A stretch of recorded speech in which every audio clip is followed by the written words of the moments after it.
香港壁球隊澳洲交流團抵達黃金海岸。呢個係香港壁球總會主辦嘅青少年運動交流計劃，為期8日嘅澳洲壁球之旅，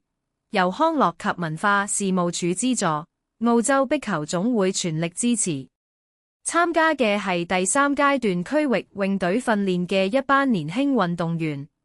佢哋喺2月18號啟程，目的地係澳洲黃金海岸。教練團包括澳洲國家隊教練，佢哋為香港運動員提供專業指導。訓練內容包括單打、雙打技術以及體能同戰術訓練。除咗日常訓練，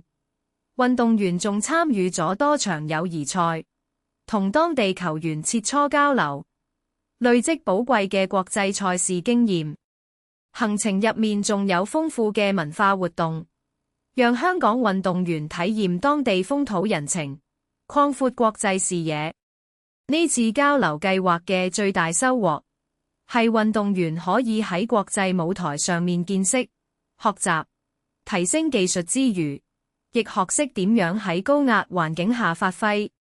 香港壁球總會衷心感謝康樂及文化事務署